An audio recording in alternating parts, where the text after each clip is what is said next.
नमस्कार, आप देख रहे हैं खबरदार। मैं हूं आपके साथ रोहित सरदाना। सबसे पहले खबरों को खबरदार के लेंस से देखते हैं, फिर तेजी से विश्लेषण करेंगे, वो भी बिना किसी ब्रेक के। आज की सबसे बड़ी खबर है पाकिस्तान का भारत अटैक प्लान। 5 अगस्त 2020 की तारीख को लेकर पाकिस्तान बहुत बड़े सदमे में है। उस दिन अनुच्छेद 370 को हटे हुए 1 साल पूरा हो जाएगा और उसी दिन अयोध्या में राम मंदिर का भव्य भूमि पूजन होगा। इसलिए पाकिस्तान ने भारत पर तरह तरह से हमला करने और ग्लोबल मातम मनाने की प्लानिंग की है। 5 अगस्त को पाकिस्तान ब्लैक डे मनाने वाला है और उस दिन पाकिस्तान के प्रधानमंत्री इमरान खान की ड्यूटी पीओके में लगी, जहां पाकिस्तानी सेना और आईएसआई ने मिलकर एक नई साजिश की। आज हम आपको बताएंगे कि पाकिस्तान के हुक्मरान कैसे किराए की भीड़ इकट्ठी करके पूरी दुनिया में भारत विरोधी प्रदर्शन की तैयारी कर रहे हैं। यह हमारा आज का विश्लेषण नंबर 1 होगा। इसके बाद हम आपको बताएंगे कि जम्मू कश्मीर के अलगाववादी नेता सैयद अली शाह गिलानी को पाकिस्तान का सबसे बड़ा नागरिक सम्मान क्यों दिया जा रहा है। गिलानी ने पूरे जीवन अलगाववाद के बीज को खाद पानी देकर उसे पेड़ बनाया। भारत विरोधी विचारों से भरे हुए अलगाववादियों की एक पूरी फसल गिलानी की वजह से तैयार हुई और गिलानी के इस काम के लिए पाकिस्तान ने उन्हें इनाम दिया। पाकिस्तान की सरकार गिलानी को निशाने पाकिस्तान देने की घोषणा कर चुकी है। रहना भारत में, एजेंडा पाकिस्तान का चलाना और अवार्ड भी पाकिस्तान से ही पाना, यह पूरी चेन है। इसे विश्लेषण नंबर 2 में आज हम आपको विस्तार से समझाएंगे। इसके अलावा आज हम आपको वो अच्छी खबर दिखाएंगे जो इस वक्त पूरे देश के मन में ट्रेंड कर रही है। भारत के राफेल की डिलीवरी कल, कब और कैसे होगी, इसके पूरे डिटेल्स आज तक के पास हैं। भारत के 5 राफेल लड़ाकू विमान फ्रांस से यूएई पहले ही पहुंच गए थे। अब कल यानी 29 जुलाई को इनके अंबाला पहुंचने का टाइम भी फिक्स हो गया। दोपहर 2 बजे का टाइम है। ये सारी जानकारियां और हमारे राफेल की कुछ नई तस्वीरें आज हम आपको दिखाएंगे। और खबरदार में आज भारत के राफेल और चीन के J-20 लड़ाकू विमान की टक्कर भी होगी। कल के डिलीवरी से पहले राफेल से जुड़ी दिलचस्प और एक्सक्लूसिव रिपोर्ट्स आज आपको जरूर देखनी चाहिए। और आज यह भी देखिएगा कि 16 सेकंड के वीडियो से कैसे पकड़ा गया चीन का झूठ। चीन राफेल की वजह से प्रेशर में है और इस प्रेशर में राफेल के डिलीवरी से ठीक पहले चीन की झूठ मशीन एक्टिव हो गई। असली मोर्चे के बजाय फेक वीडियो वाले मोर्चे पर चीन की दुर्गति का यह वीडियो हम आपको थोड़ी देर में दिखाएंगे। 5 अगस्त 2020 एक ऐसी तारीख है जो भारत के लिए बहुत मायने रखती है। 5 अगस्त को अनुच्छेद 370 को हटे हुए 1 साल पूरा होने वाला है और 5 अगस्त को ही अयोध्या में राम मंदिर का भव्य भूमि पूजन होगा। भारत इस मौके पर जबरदस्त तैयारियां कर रहा है। भारत सरकार गर्व वाले मोड में है, उपलब्धि और भक्ति के नारे लग रहे हैं, लेकिन दूसरी तरफ पाकिस्तान दर्द वाले मोड में है। भारत में सरकार की तरफ से उपलब्धियों का जश्न मनाया जाएगा। 5 अगस्त को पाकिस्तान ब्लैक डे मनाएगा। वहां 5 अगस्त की तारीख को मातम की काली चादर से ढकने का एजेंडा होगा। यहां भूमि पूजन होगा। दूसरी तरफ पाकिस्तान आतंकवादियों की घुसपैठ करवाने की पूरी कोशिश करेगा। पाकिस्तान के हुक्मरानों ने इस दिन को भारत के विरोध में समर्पित कर दिया। यह पाकिस्तान का भारत अटैक प्लान है, लेकिन इसे ग्लोबल मातम ही कहा जाना चाहिए। पाकिस्तानी सेना और आईएसआई का प्लान है कि वो अलग अलग तरीकों से भारत पर हमला करेंगे। भारतीय सेना को बदनाम करने के लिए सोशल मीडिया पर अभियान चलाया जाएगा। पाकिस्तान 5 अगस्त को ब्लैक डे मनाएगा। 5 अगस्त को इमरान खान की लोकेशन होगी पीओके, यानी कि पाकिस्तान के कब्जे वाला भारतीय कश्मीर का हिस्सा। वो वहां जाएंगे और कश्मीर पर नकली आंसू बहाएंगे। पाकिस्तान 4 अगस्त को पीओके में संयुक्त राष्ट्र की टीम भेजने का प्लान बना रहा है। दूसरे देशों में किराए की भीड़ जुटाकर पाकिस्तान उस दिन भारत विरोधी प्रदर्शन करवाएगा। पाकिस्तान जम्मू कश्मीर में अपने ट्रेन किए हुए आतंकवादियों की घुसपैठ भी करवाएगा। आतंकवादियों को 5 अगस्त से जुड़े निर्देश देने के लिए सैटेलाइट फोन का इस्तेमाल होगा और साथ ही पाकिस्तान ने अपना सबसे बड़ा नागरिक सम्मान जम्मू कश्मीर के अलगाववादी सैयद अली शाह गिलानी को देने का फैसला किया। अब आप समझ सकते हैं कि एक तरफ गर्व वाले नारे चल रहे हैं तो दूसरी तरफ पाकिस्तान में दर्द वाले नारे चल रहे हैं।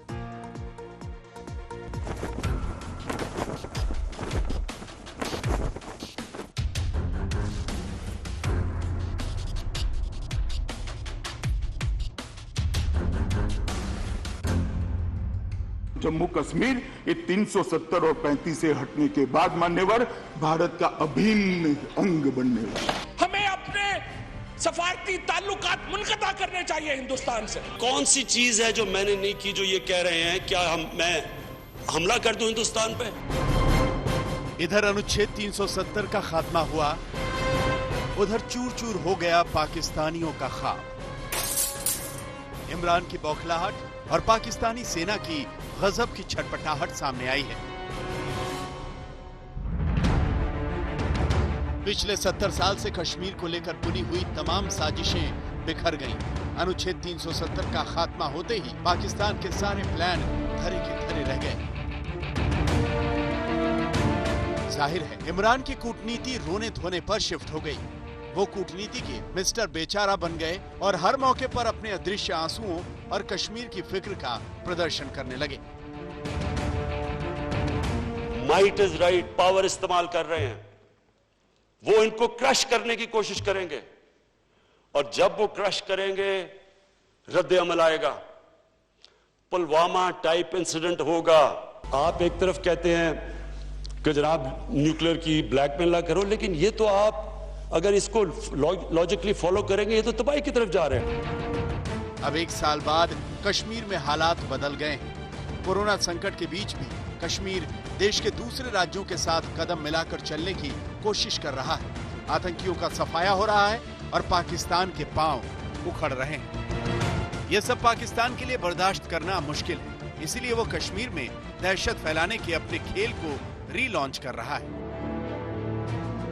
5 अगस्त का दिन खास तौर पर चुना गया है क्योंकि इसी दिन अनुच्छेद 370 खत्म करने की सिफारिश संसद में की गई थी और इसी दिन पाकिस्तान कश्मीर में साजिश का नया चैप्टर खोलने वाला है। इस बार खुद इमरान खान ने बीड़ा उठाया है। 5 अगस्त को इमरान पीओके के मुजफ्फराबाद जाएंगे। वहां पाकिस्तान की दिखावे वाली सरकार और असेंबली है। इमरान उस असेंबली में भाषण देंगे जिसका लाइव प्रसारण किया जाएगा। खबर है कि इमरान पीओके में स्थानीय लोगों को भारत के खिलाफ भड़काएंगे। धारा 370 हटने के 1 साल पूरा होने पर पाकिस्तान ने घाटी में तनाव का माहौल पैदा करने की गहरी साजिश रची है। आईएसआई और पाक आर्मी ने 1 महीने से इसकी तैयारी कर रखी है। आईएसआई और पाक आर्मी की कोशिश यही है कि सोशल मीडिया का इस्तेमाल कर वहां पर मिस इन्फॉर्मेशन फैलाई जाए। ये पहली बार नहीं है जब पाकिस्तान ने घाटी में नापाक हरकतें करने की योजना बनाई हो। इससे पहले भी कई बार पाकिस्तान ने भारत के खिलाफ ऐसे हथकंडे अपनाए हैं, लेकिन भारत ने इसका मुंह तोड़ जवाब दिया है। जानकारी मिली है कि पाकिस्तान पिछले 1 महीने से इसकी तैयारी कर रहा है। भारत में गड़बड़ी फैलाने के लिए सोशल मीडिया का इस्तेमाल किया जाएगा। फेक वीडियो अपलोड किए जाएंगे ताकि भारतीय सेना की छवि दुनिया में खराब की जा सके। पाकिस्तान के इस खेल में उसके तमाम न्यूज चैनल भी एक्टिव दिखेंगे। हर न्यूज चैनल को भारत के खिलाफ खास कार्यक्रम प्रसारित करने का निर्देश दिया गया है। भारत के विरोध में सभी पाकिस्तान के न्यूज चैनल्स की स्क्रीन थोड़ी देर के लिए काली कर दी जाएगी। इस्राइल बिल्ली खंबा नोचे, जो बिल्ली गुस्सा में रहती है वो खंबा नोचती है। तुम सोशल मीडिया को इस्तेमाल करते हो, नोचते रहो सोशल मीडिया को, क्या कर लोगे तुम हमारा? तुम्हारे इस इशू से अंतर्राष्ट्रीय स्तर पर जाने से हिंदुस्तान की सरकार, केंद्रीय सरकार प्रभावित नहीं होने जा रही है। वो बहुत सक्षम सरकार है, हमें कोई फर्क नहीं पड़ता है, तुम उछलते रहो। पाकिस्तान का डर्टी प्लान यहीं खत्म नहीं होता। Pakistan United Nations military observer group Pakistan को एलओसी के ऊपर ले जाकर के दिखाने की कोशिश कर रहा है कि किस तरीके से वहां पे कोई भी लॉन्च पैड नहीं है और सीज फायर वायलेशन में किस तरीके से उनका नुकसान हो रहा है। पाकिस्तान चीन के इशारे पर आईएसआई और पाकिस्तान की आर्मी दोनों मिलकर के पाकिस्तान की घाटी में एक साजिश रचने की कोशिश कर रहे हैं। पाकिस्तान के डर्टी प्लान की अगली किश्त है दुनिया में भारत के खिलाफ प्रचार करना। पाकिस्तान के दूतावास इस खेल को अंजाम देंगे। अंतर्राष्ट्रीय स्तर पर पाकिस्तान ऐसे कार्यक्रम आयोजित करेगा जिसमें कश्मीर की झूठी छवि रखी जाएगी। 1 अगस्त को पाकिस्तान विदेशी चैनलों के पत्रकारों को एलओसी पर ले जाकर प्रेस की आजादी वाला नाटक भी करेगा। जरा सोचिए, वो पाकिस्तान जो दुनिया में आतंकवाद की नर्सरी चलाता हो, जो ओसामा बिन लादेन समेत तमाम आतंकवादियों की पसंदीदा लोकेशन हो, जो कंगाल होने पर भी आतंकवाद का पालन पोषण करता हो, उसकी बातों पर दुनिया कितना यकीन करेगी। जितेंद्र बहादुर सिंह के साथ अशोक सिंघल, दिल्ली, आज तक। पाकिस्तान का पूरा फोकस कश्मीर पर है। कश्मीर में सेना के नॉन स्टॉप ऑपरेशन से आतंक की कमर टूट रही है। कश्मीर में आतंकवादियों की उम्र 30 दिन से ज्यादा नहीं होती। सेना आतंकवादियों को ढूंढ ढूंढ कर मार रही है। इधर आतंकी मारे जा रहे हैं, उधर पाकिस्तान नर्वस ब्रेकडाउन की हालत में पहुंच रहा है। यही वजह कि अब पाकिस्तान ने अपने नापाक कश्मीर प्लान को तेज कर दिया। उसकी सेना घुसपैठ कराने के मिशन में जुट गई है। खबर मिली है कि 5 अगस्त से ठीक पहले एलओसी के पास आतंकी बॉर्डर क्रॉस करने का इंतजार कर रहे हैं। सैटेलाइट फोन से उनकी लोकेशन पकड़ी गई है। इधर कश्मीर की चमक लौटी तो उधर इमरान खान और उनके सिपह सलारों का चेहरा उतरने लगा। बौखलाहट बढ़ी तो लाइन ऑफ कंट्रोल पर सीज फायर का उल्लंघन बढ़ने लगा। पिछले 4 महीने में सीज फायर उल्लंघन के मामलों में 30% की बढ़ोतरी दर्ज की गई है। अब पाकिस्तान के इरादे बताने वाली एक खुफिया रिपोर्ट आई है। सूत्रों के मुताबिक सुरक्षा एजेंसियों के इंटरसेप्ट में खुलासा हुआ है कि आतंकी घुसपैठ के लिए पीओके में सैटेलाइट फोन एक्टिव किए गए हैं ताकि आतंकवादी घुसपैठ के दौरान सेना के हत्थे न चढ़ जाएं। पाकिस्तान सीज फायर के उल्लंघन के दौरान भारत में आतंकवादियों की एंट्री का इंतजाम कर रहा है। पीओके की 10 लोकेशन से सैटेलाइट फोन के जरिए आतंकियों को निर्देश दिए जा रहे हैं। राजौरी और नौशेरा के उस पार पीओके में आईएसआई के सैटेलाइट फोन्स की लोकेशंस पकड़ी गई हैं। पीओके में आतंकियों के ये 10 अड्डे हैं: बतरासी, दुधनियाल, खालिद बिन वलीद, शिंकैरी, अब्दुल बिन मसूद, चेलाबंदी, उस्मान बिन खिताब, भोई, अत्तरशिला और सफेदा में है। पाकिस्तान लगातार भारत के खिलाफ नई नई साजिश रचने में जुटा हुआ है। आज तक को खुफिया सूत्रों ने जानकारी दी है कि पाकिस्तान पाक अधिकृत कश्मीर से सैटेलाइट फोन के जरिए आतंकवादियों को निर्देश दे रहा है। इसके लिए उसने पीओके में 10 लोकेशन चिन्हित की हैं, जिसके जरिए वो कोड वर्ड का इस्तेमाल कर रहा है और आतंकवादियों को भारत में घुसपैठ करने और तबाही मचाने के निर्देश दे रहा है।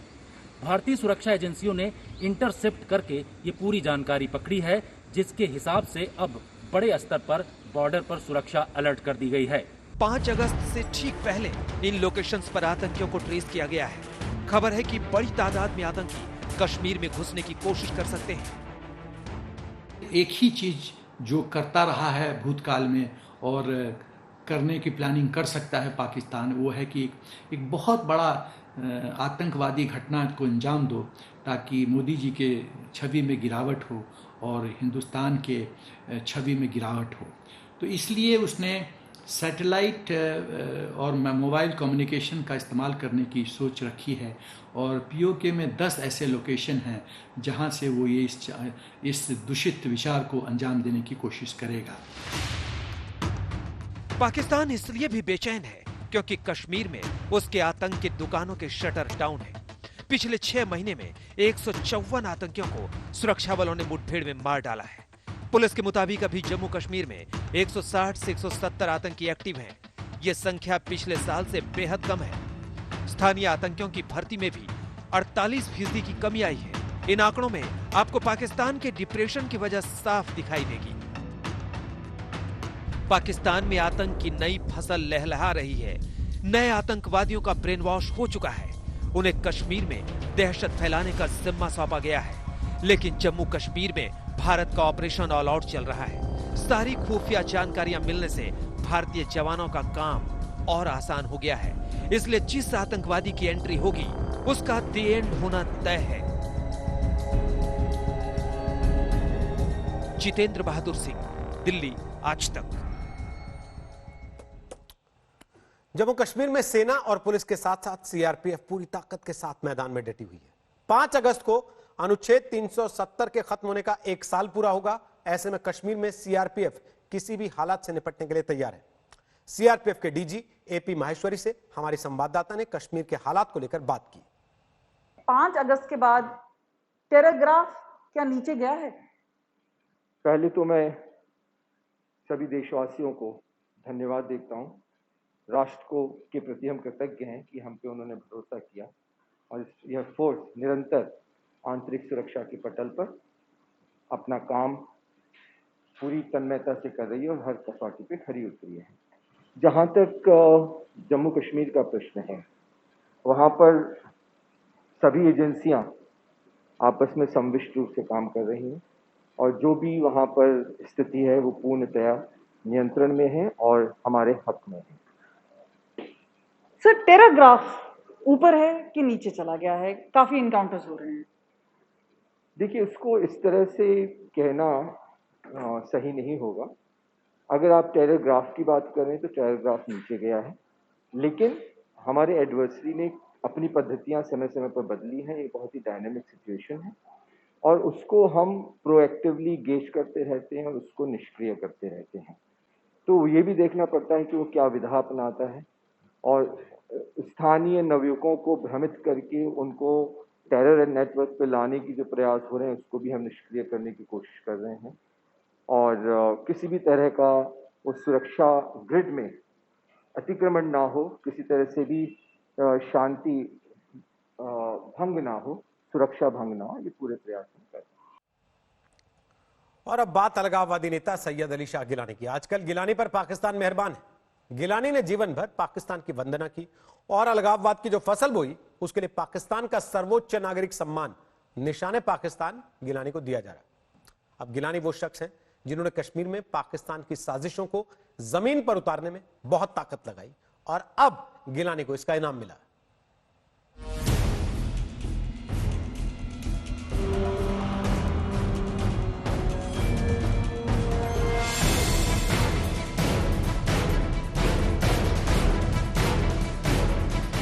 सैयद अली शाह गिलानी पूरी जिंदगी पाकिस्तान के नमक का हक अदा करते रहे। कश्मीर में अलगाववाद की भाषा बोलते रहे, आम कश्मीरियों को अलगाववाद की राह दिखाते रहे, जम्मू कश्मीर में भारत के लिए गड्ढे खोदते रहे। जाहिर है सैयद अली शाह गिलानी पाकिस्तान के एजेंडे पर चल रहे थे और अब पाकिस्तान ने गिलानी को आजीवन पाकिस्तान के पक्ष में सेवाएं देने के लिए इनाम देने का फैसला किया है। पाकिस्तानी संसद ने सोमवार को सैयद अली शाह गिलानी को पाकिस्तान का सर्वोच्च नागरिक सम्मान देने का ऐलान किया। इमरान खान ने फैसला लिया है कि सैयद अली शाह गिलानी को पाकिस्तान के पक्ष में आवाज उठाने के लिए निशाने पाकिस्तान का खिताब दिया जाएगा। यहाँ आपको ये ध्यान रखना चाहिए कि गिलानी को ये सम्मान पूरी जिंदगी भारत में रहकर भारत के खिलाफ बोलने के लिए मिला है। ये सम्मान पत्थरबाजों की फौज को खड़ा करने के लिए मिला है। ये सम्मान आम कश्मीरियों को भड़काने के लिए मिला है। ये सम्मान कश्मीर के युवाओं में भारत के प्रति जहर घोलने के लिए मिला है। सैयद अली शाह गिलानी को निशाने पाकिस्तान से सम्मानित करने का प्रस्ताव पाकिस्तानी सीनेटर मुश्ताक अहमद ने पेश किया था, जो आसानी से पास हो गया। इतना ही नहीं, पाकिस्तान ने गिलानी के नाम पर इस्लामाबाद में एक यूनिवर्सिटी बनाने की बात कही है। इस्लामाबाद में बन रही एक यूनिवर्सिटी का नाम सैयद अली शाह गिलानी यूनिवर्सिटी कर दिया गया है। 90 वर्षीय सैयद अली शाह गिलानी की कट्टरपंथी का अंदाजा इसी बात से लगाया जा सकता है कि 1998 में जब अटल बिहारी वाजपेयी की अगुवाई में एनडीए सरकार ने जम्मू कश्मीर में अलगाववादी नेताओं के साथ बातचीत की प्रक्रिया शुरू की, तब गृह मंत्री लाल कृष्ण आडवाणी थे और सैयद अली शाह गिलानी को भी बातचीत के लिए न्योता मिला था। लेकिन सैयद अली शाह गिलानी ने तब तक सरकार के साथ किसी भी बातचीत से इनकार किया जब तक जम्मू कश्मीर में जो है रेफरेंडम ना किया जाए। यही साफ था कि कहीं भी जब भी भारत की सरकार की तरफ से बातचीत की कोई भी प्रक्रिया अलगाववादियों के साथ जम्मू कश्मीर में शुरू हुई तो उसमें सैयद अली शाह गिलानी हमेशा अलग रहे। सैयद अली शाह गिलानी के कर्मों की डायरी खोलेंगे तो हर पन्ने पर हिंदुस्तान के खिलाफ चलाया गया एजेंडा ही दिखाई देगा। 2016 में आतंकी बुरहान वानी के मारे जाने के बाद गिलानी ने यूएन को चिट्ठी लिख दी थी। 2015 में जब उन्हें पासपोर्ट चाहिए था तो वो अपनी राष्ट्रीयता को भारतीय लिखने को तैयार नहीं थे। हालांकि बाद में अपना हित साधने के लिए गिलानी मान गए और तब जाकर पासपोर्ट जारी हुआ। इस्लाम के ताल्लुक से ही, इस्लाम की मोहब्बत से ही हम पाकिस्तानी हैं, पाकिस्तान हमारा है। गिलानी और उनके करीबियों पर आरोप लगा कि वो कश्मीर में पत्थरबाजों के पीछे खड़े हैं, उन्हें उकसाते हैं और हर पत्थर पर कीमत तय है। साल 2016 में जम्मू कश्मीर पुलिस के हाथ लगे एक वीडियो से यह खुलासा हुआ था कि किराए के पत्थरबाजों से एक घाटी में आतंकवादी हिंसा फैलाई गई थी। पत्थर फेंकने वाले आरोपियों ने खुलासा किया कि अलगाववादी नेता गिलानी के लोग पत्थर फेंकने के लिए हर दिन के हिसाब से 500 रुपए देते हैं। तो उसका कितना पैसा मिलता है? एक का मिलता है यही 700 बनाने का। भूतकाल में गिलानी प्रो पाकिस्तान जो मकसद है, जो एजेंडा है, उसको पूरा कर रहे थे। ये तो साबित हो जाता है, तभी तो पाकिस्तान ने अवार्ड दिया ना। तो ऐसी कौन सी बात थी जो गिलानी पाकिस्तान के इशारे पे नाच रहे थे और कर रहे थे? देशद्रोह। ऐसा नहीं है कि सैयद अली शाह गिलानी को भारत में कुछ नहीं मिला था। गिलानी 1972, 1977 और 1987 के विधानसभा चुनाव सोपोर से लड़े और उसमें जीत भी हासिल की और 3 बार जम्मू कश्मीर की विधानसभा के विधायक चुने गए।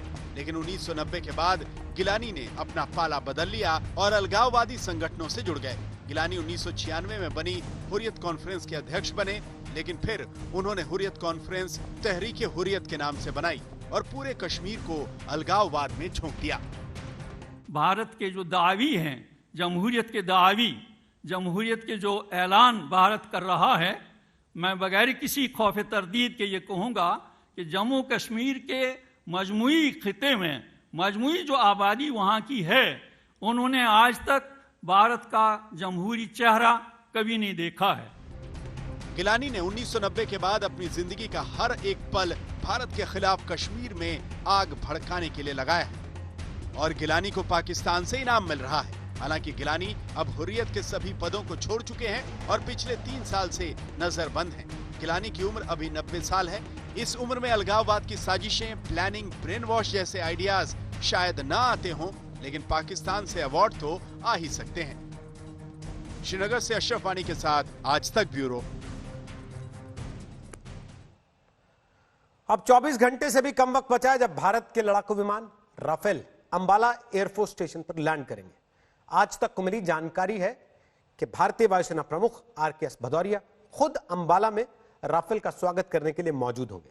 वायुसेना प्रमुख उन पायलट से भी मुलाकात करेंगे जो फ्रांस के मेरिनेक एयरपोर्ट से अंबाला तक राफेल विमान को उड़ा कर लाए। इस बीच भारत में अंबाला जिला प्रशासन ने अंबाला एयरफोर्स स्टेशन के आसपास इलाके में धारा 144 लगा दी है। वहां किसी भी तरह की फोटोग्राफी, वीडियोग्राफी पर प्रतिबंध है और 4 से ज्यादा लोगों के इकट्ठा होने पर भी मनाही है।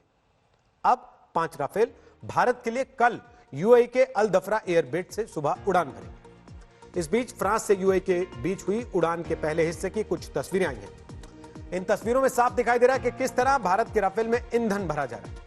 हवा में ईंधन भरने के लिए फ्रांसीसी वायुसेना के 2 एयरबस A330 विमान आए थे और इन्होंने आसमान में ही रिफ्यूलिंग की। भारत में अंबाला एयरबेस पर राफेल विमानों के पहुंचने का समय दोपहर 2 बजे के आसपास है। अगर अंबाला में मौसम खराब हुआ तो राफेल विमान जोधपुर एयरबेस पर उतर सकते हैं। ग्रुप कैप्टन हरकीकत सिंह राफेल विमानों की भारत आ रही फ्लीट के अगुवा हैं। भारत पहुंचकर राफेल के पायलट फ्रांस से भारत की यात्रा और फ्रांस में राफेल की ट्रेनिंग के अनुभवों को साझा करेंगे। राफेल के भारतीय वायुसेना के बेड़े में शामिल होने की औपचारिक समारोह बाद में होगा, जिसमें प्रधानमंत्री नरेंद्र मोदी भी शामिल हो सकते हैं। अंबाला एयरबेस से राफेल जल्दी ही दूसरे ऑपरेशनल बेस तक के लिए उड़ान भरेगा। राफेल को ला रहे भारतीय सेना के वायुवीरों में ग्रुप कैप्टन हरकीरत सिंह के अलावा विंग कमांडर MK सिंह और ग्रुप कैप्टन R कटारिया हैं। अब जब राफेल भारत का हिस्सा बन रहा है तो उसकी क्षमता की तुलना पड़ोसियों के ऐसे एयरक्राफ्ट से जरूर होगी। चीन के पास राफेल के जवाब के तौर पर J-20 विमान 5वीं पीढ़ी के लड़ाकू विमान है। भारत के राफेल और चीन के J-20 पर हमारा यह विश्लेषण आज आपको जरूर देखना चाहिए।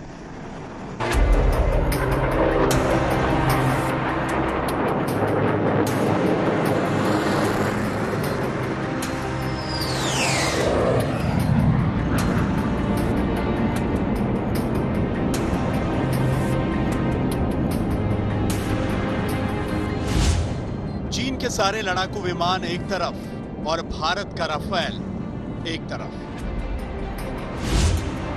चीन के J-20 के पास राफेल की ताकत का कोई जवाब नहीं। चीन का J-20 विमान 5वीं जनरेशन का है, जबकि राफेल को 4.5 जनरेशन का विमान कहा जाता है। लेकिन इसके बावजूद आसमान में राफेल के आगे नहीं टिक पाएगा चीन का J-20। आसमान के युद्ध क्षेत्र में एक तरफ भारत का राफेल है तो दूसरी ओर चीन का सबसे एडवांस लड़ाकू विमान J-20।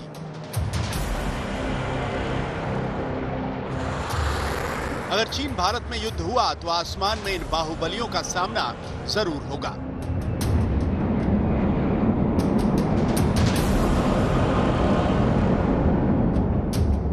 चीन को अपने J20 पर बहुत गुरूर है, लेकिन राफेल के सामने J20 बहुत हल्का पड़ जाता है। चीन का J20 उसी इंजन का इस्तेमाल करता है जो सोवियत संघ के Su-30 में इस्तेमाल होता था, लेकिन राफेल का इंजन ज्यादा भरोसेमंद है, ज्यादा लंबे समय तक चलता है और इसका मेंटेनेंस भी लंबे समय तक किया जा सकता है। राफेल विमान अपने वजन से 1.5 गुना ज्यादा ईंधन और हथियार उठाकर उड़ान भर सकता है। ये क्षमता J20 पर भारी पड़ सकती है।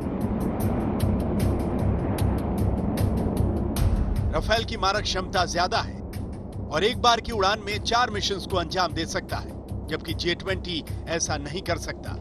राफेल में एक उड़ान में कई हमले की यह खूबी युद्ध की परिस्थितियों में बहुत मायने रखती है। दूसरी तरफ चीन का J20 मल्टीपल मिशन को एक साथ अंजाम देने में सक्षम नहीं है।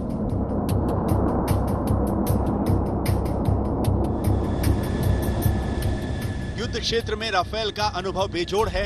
इसका इस्तेमाल अफगानिस्तान, लीबिया और सीरिया में हो चुका है, जबकि J20 ने अब तक असली युद्ध क्षेत्र का अनुभव नहीं लिया है। और विजुअल रेंज के बाहर मार करने वाली मीटियोर मिसाइल की वजह से भी राफेल J20 से ज्यादा खतरनाक है। ये खूबियां राफेल को चीन के लड़ाकू विमानों J20 से बेहतर बनाती है। राफेल चेंगडू या F-16 से अगर आप कंपेयर करें तो मेरे हिसाब से राफेल सुपीरियर है। राफेल को कहा जाता है 4.5 और चेंगडू को 5th जनरेशन बोलते हैं, मगर सही माने में अगर आप देखे जाए कैपेबिलिटी वाइज मेरे हिसाब से राफेल इन दोनों एयरक्राफ्ट से बहुत सुपीरियर है। इसी राफेल की आहट सुनकर चीन और पाकिस्तान का दिल बैठा जा रहा है। चीन और पाकिस्तान के मिलिट्री एक्सपर्ट और सैन्य अधिकारी बार बार राफेल की इस उड़ान को देख रहे हैं। राफेल के दबाव को चीन छिपा नहीं पा रहा। चीन का सरकारी मीडिया दावा करने लगा है कि उसके पास राफेल के जवाब में चेंगडू J20 विमान है, जो कि 5वीं पीढ़ी का लड़ाकू विमान है। इंडियन एयरफोर्स की काबिलियत को बहुत ही एनहांस करेगा। उसके जो वेपन्स है, उसके जो पूरा वेपन पैकेज है, उसके जहाज के बेसिक कैपेबिलिटीज जो है, उसके पायलट की ट्रेनिंग, पिछले 1 साल से वो कुछ लोग वहाँ फ्रांस में है ट्रेनिंग करते हुए, तो इस सब को अगर आप मिला के देखें तो राफेल एक बहुत पोटेंट और बहुत इम्पोर्टेंट माइलस्टोन है इंडियन एयरफोर्स के लिए। मीटियोर के अलावा राफेल में लगी हैमर, स्कैल्प और मीका मिसाइल इसे J20 से ज्यादा ताकतवर बनाती है। फ्रांस ने राफेल को भारतीय वायुसेना के विमानों के हिसाब से मॉडिफाई किया है। ऐन मौके पर भारत ने इसमें हैमर मिसाइल जोड़ दी। ऐसे में भारत के राफेल की ताकत खास तौर पर J20 से काफी ज्यादा है। देखिए, अभी चाइना को थोड़ा डर होगा कि जो भी एयरक्राफ्ट इंडियन एयरफोर्स का उस आसमान में उड़ेगा वो राफेल हो सकता है, और उसके कारणवश उनको उनके टैक्टिक्स और स्ट्रेटजी को चेंज करना होगा मजबूरन। ये तो एक बात हुई कि 5 ही राफेल हैं, मगर उनको पता नहीं कि कहाँ से 5 राफेल कहाँ डिप्लॉय होंगे, कहाँ से आएंगे और उनकी काबिलियत क्या होगा, तो उनको तो ज़रूर डर होगा। और मेरे अनुमान में उनको अगर इस बार जो तनाव जो लद्दाख में वो थोड़ा कम होने वाला है अभी इसी कारणवश। पाकिस्तान का F-16 राफेल के सामने कमजोर दिखता है और पश्चिमी देशों से चोरी किए गए डिजाइन से बने चीन के लड़ाकू विमान राफेल का मुकाबला नहीं कर सकते। राफेल एक गेम चेंजर है। वायुसेना को इसकी बहुत जरूरत थी। अंदाजा लगाइए कि जब ये सुखोई और MiG-29 के साथ उड़ान भरेगा तो ये तिकड़ी भारत के दुश्मनों पर कितनी भारी पड़ेगी। अभिषेक भल्ला, दिल्ली, आज तक। राफेल का भारत पहुंचना एक सपने का सच होना। इसकी डील को लेकर भारत में बड़ा राजनीतिक विवाद हुआ था, लेकिन भारतीय वायुसेना शुरू से ही कह रही थी कि राफेल गेम चेंजर एयरक्राफ्ट है।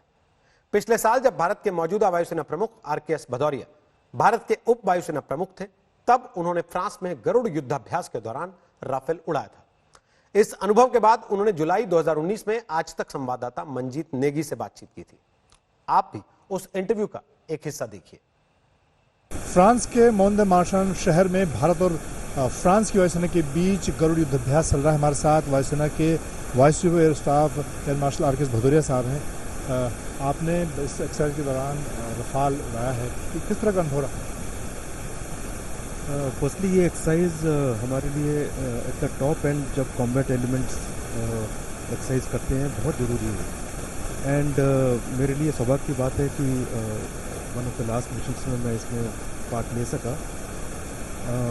एज अ फीडबैक जब मैंने शुरू में मिशन फ्लाई करने से पहले अपने पायलट से लिया और फ्रेंच पायलट से लिया, आई वॉज वेरी हैप्पी कि the kind of synergy shown by both the teams in terms of planning, in terms of execution, वो बहुत अच्छा रहा। मेरी अपनी सॉर्टी मैं तो यही कहूँगा कि एक मुझे इसका अंदेशा मिला कि राफेल और Su-30 के साथ क्या क्या हो सकता है।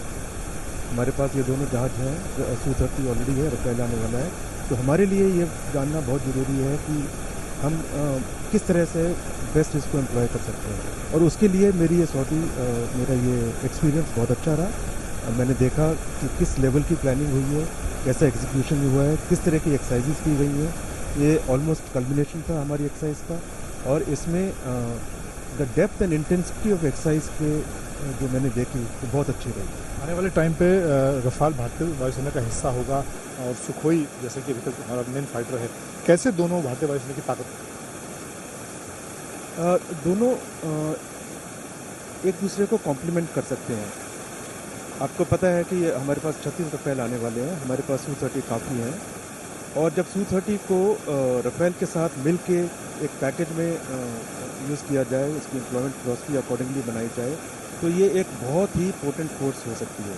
और ये एक हमारे लिए बहुत इम्पोर्टेंट लेसन है इस एक्सरसाइज में, हमारे लिए बहुत इम्पोर्टेंट अपॉर्चुनिटी थी, ताकि हम ऑलरेडी देख सकें इससे पहले कि राफेल हमारे पास आए, तब तक आते हुए हमारी पूरी एम्प्लॉयमेंट फिलॉसफी हम कैसे इन दोनों जहाज़ों को इन ए कॉम्प्लीमेंट्री मैनर कैसे यूज़ कर सकें। तो खाली 36 राफेल का नहीं रह जाएगा। जब हम Su-30 को इनके साथ मिल के यूज़ करेंगे तो उसका कैपेबिलिटी एक बहुत ही ज़्यादा होगा।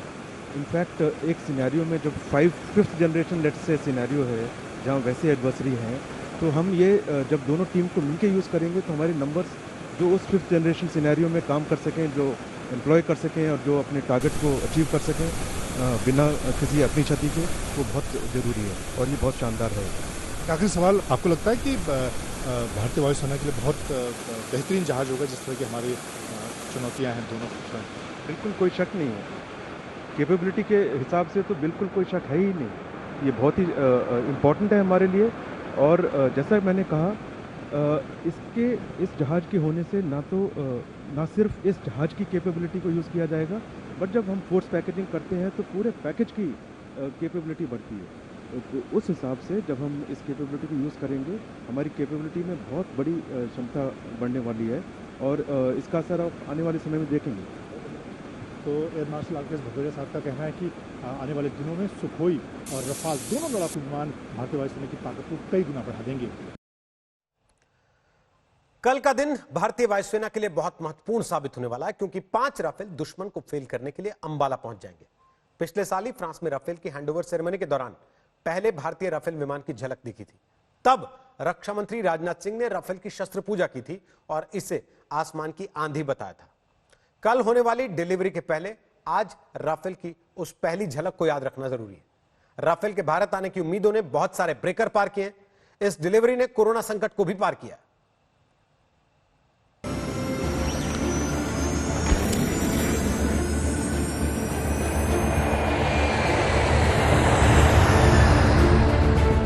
राफेल एक फ्रेंच शब्द है जिसका हिंदी में अर्थ होता है आंधी।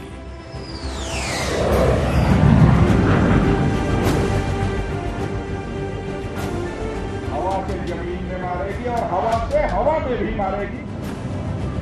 पिछले साल की ये तस्वीरें भारत में राफेल के आने के श्री गणेश की है। यहीं से राफेल की जो यात्रा शुरू हुई, उसकी पहली खेप कल अंबाला पहुंचेगी। पिछले साल अक्टूबर की इन तस्वीरों को भला कौन भूल सकता है।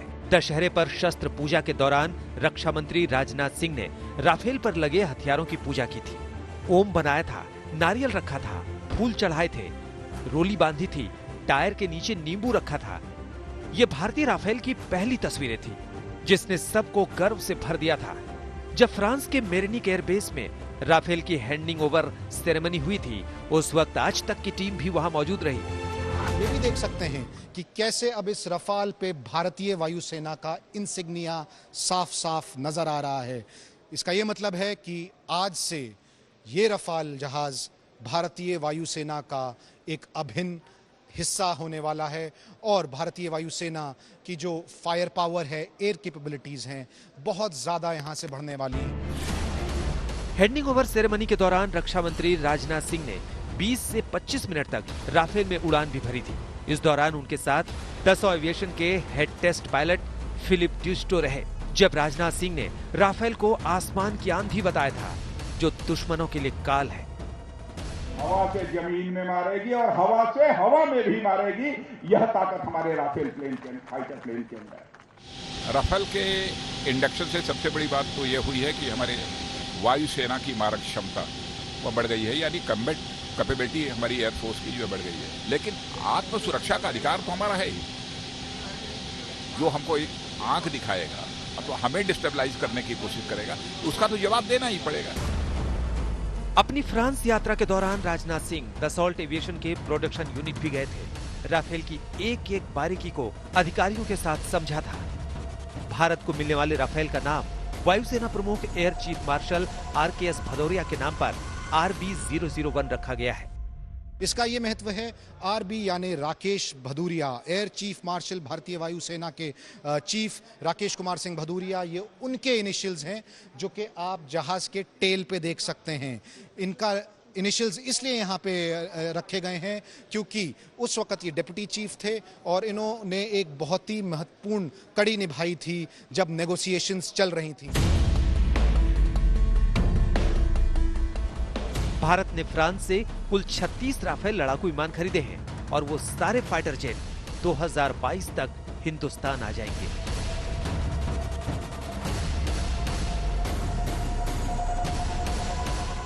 आज तक ब्यूरो। आप देख रहे हैं खबरदार, और चलने से पहले आपको एक महत्वपूर्ण जानकारी दे दें कि देश में इस समय 14,83,156 कुल मामले हो चुके हैं कोरोना के। लेकिन अच्छी खबर यह है कि 9,52,743 लोग कोरोना से ठीक भी हो चुके हैं। इसलिए अपना ख्याल रखिए, स्वस्थ रहिए, सुरक्षित रहिए। देश दुनिया की खबरों के लिए देखते रहिए आज तक।